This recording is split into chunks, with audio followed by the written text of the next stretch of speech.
Hello, my name is Cassie Smith, and this is my family finance final project. I'd like to apologize in for advance. I'm losing my voice, so my voice is a little raspy, so bear with me. I'd like to introduce you to my family. We have a mother and father who are about both 40 years old, and then there are 6 kids. The father is an entrepreneur. He has recently started a new company called Wakaya. The mom is a stay-at-home mom. And then the 2 oldest kids in the family are twins, Jessica and McCall. They are both 18, and something unique about them is they are seniors in high school, and they will be leaving the house in just 2 months. So that's something to consider as we look for houses. We then go on. We have a son named Sam who's 14, and he loves football. And then we have another son, Max, who's 12, a daughter who's 10, and a daughter, Kate, who's 7. So a big family. This family loves to do things together, and so essentially we're looking for a home that creates a space where activities and board games and fun games can be played outside. So that's what we're looking for. A little overview about this family. The family earns about $120,000 each year with a monthly income of $10,000. Todd is really good with money. He has budgeted super well. He doesn't have any outstanding debts, and he has set aside $200,000 in savings that they have for their use. And we will use that when it comes to saving for our emergency fund and down payment in the future slides. The family has 4 vehicles, 1 for each driver in the family. The unique factor is that this family has 6 kids, and 2 of them are moving out. So that's something to consider as we're looking at houses. And as we're looking at mortgage payments, we're going to follow the 25% rule. So we're looking for a mortgage payment that is about $2,500, and we're looking for a house that has 4 bedrooms so that each kid can have their own room, and a master bedroom, and then also a guest room so the twins can come visit from college. The biggest factor we're looking for is a big family room and kitchen that the family can hang out in. They love to host things and have people over, so we really want this to be a family-friendly home that people feel welcomed in. Another big thing we're looking for is a backyard with grass that family barbecues can be held at and games can be played outside. Here is our dream home. It's really snazzy, all lit up here. It has a super nice and big living room and kitchen. Great for hosting parties, and the coolest factor is this huge backyard. It has a nice gazebo and open grass that's awesome for hosting. Another cool thing is there is a movie theater inside, so that will be super fun for the twins and all the kids as they invite their friends over. This house is $515,000, so pretty pricey, but it does fall in line with the family's budget. The modest home here is still super nice, not as snazzy as the dream home, but still super awesome. The kitchen is nice and big with a great big living room, so still fits the needs of hosting and family-oriented space. It has 6 bedrooms and 4 bathrooms, and the biggest downfall is the backyard. It does have a big grass area, but just not quite the setup like the dream home had with the barbecue and gazebo. However, with the decreased price only being $385,000, we can use those extra funds to help build a nice barbecue patio and gazebo. So still super awesome option. Here's our budget. This complies with future slides as we've done all the apply assignments. Something really cool to look at here in particular are these long-term and short-term savings. We are saving about $3,000 each month, and that will help go towards the emergency fund and our down payment as we're saving to get the house we're after. This family is also super big, so we did have to set aside some miscellaneous and mad money to help pay for unexpected expenses. This is the savings plan for the Smith family.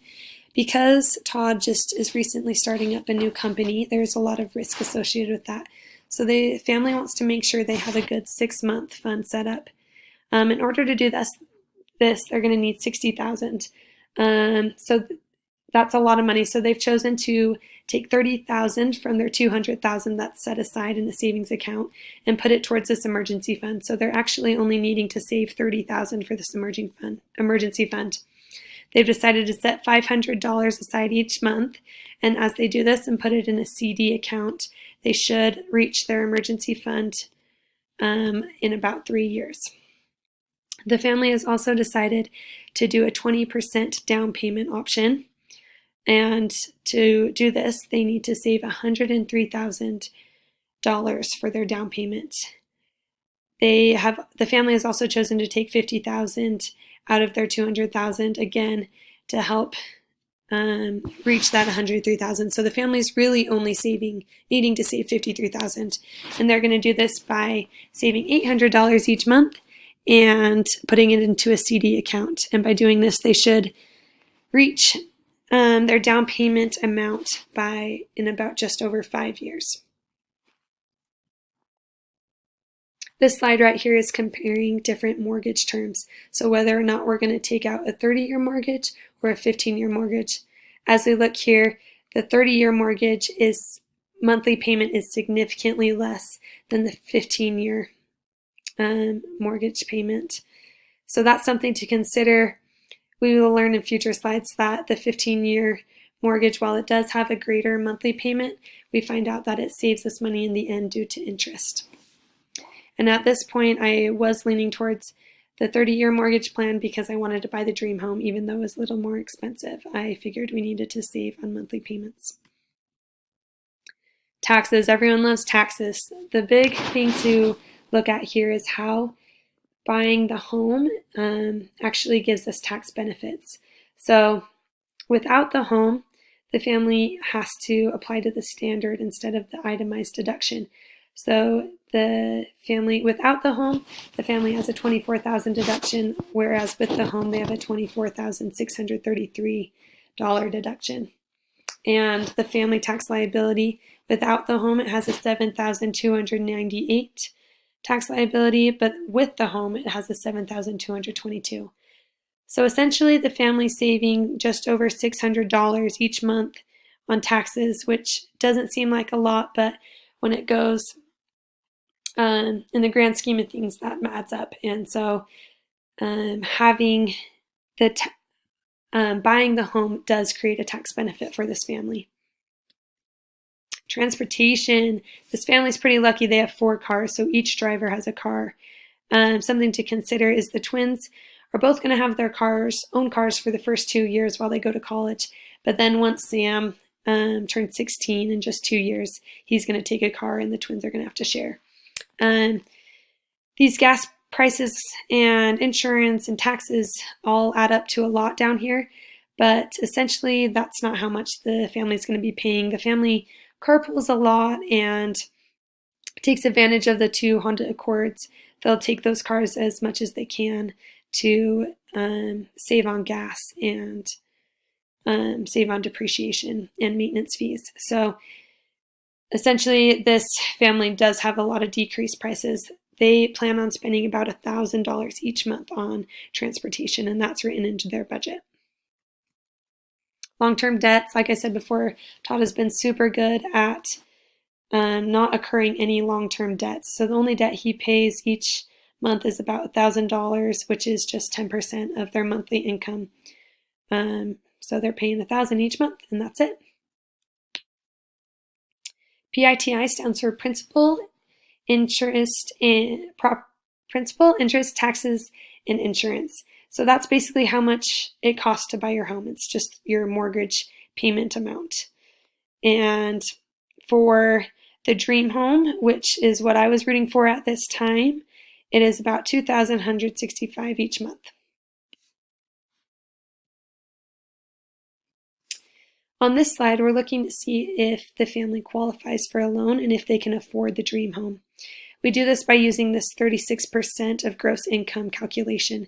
And so we're looking to see if our debts and our PITI and our debts of $1,000 tithing is less than this 36%. So we find that as we divide our debt amount, $3,165, by our monthly income, we get a 31.65%, which is less than 36%. So we can afford the dream home, and we do qualify for a loan.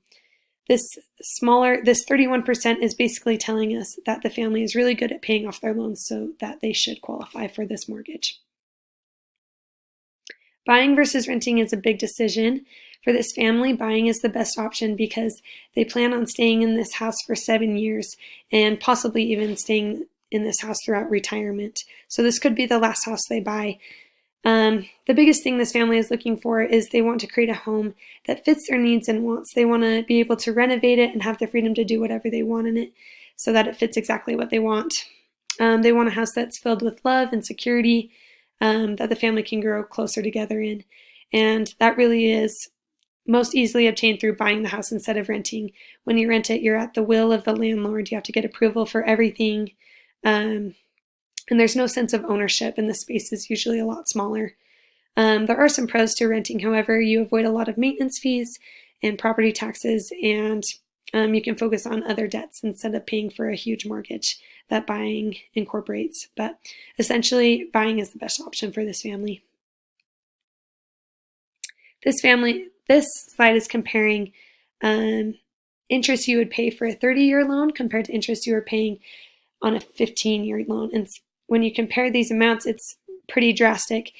By choosing to do the 15-year loan instead of the 30-year loan, you're actually saving $165,240 simply by choosing to do it in 15 years instead of 30 years. So that's a large amount that you can save. This slide is showing us how much each house is going to appreciate, and then in the end, choosing whether or not we should buy the modest or the dream home. The dream home appreciates a lot in value. Right here you can see it's over $2 million. However, when we go over to our investment, we see that choosing to buy the modest house and invest that extra money that you would have paid on the dream home actually gives you a huge return. In fact, it gives you a $490,776 gain when you buy the modest home and then the vesting route rather than just buying the dream home.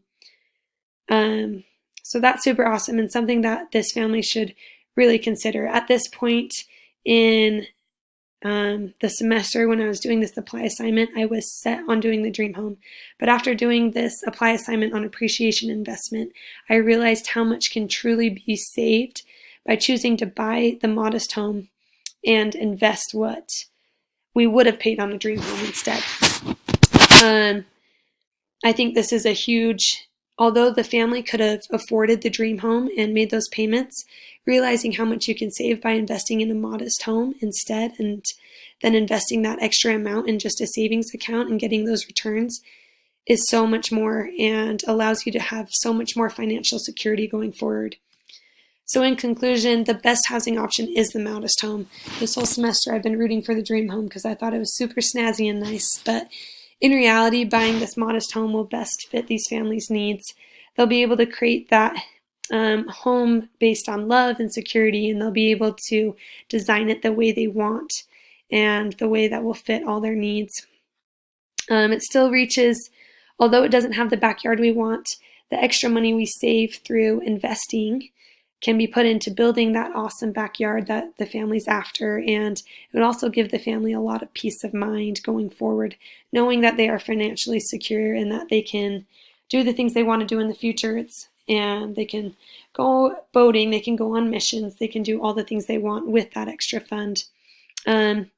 Factors that were considered and are considered into buying a house are the father really wanted to maintain a good credit score, so they wanted to buy a house that he would allow him to do it.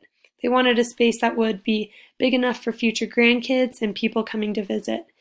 They wanted a nice living area and kitchen that would be fun for hanging out and playing games. They wanted to make sure the down payment was at least 20% so they could avoid a PMI. And they wanted a house that would allow them to continue to save instead of continually pay. That way they're saving money and planning for the future. They didn't want to buy a house that exceeded their budget. So overall, the modest home is the option this family chose, and it fits their needs perfectly. And they were really excited for it. So that is it. I hope you enjoyed this presentation. Thanks.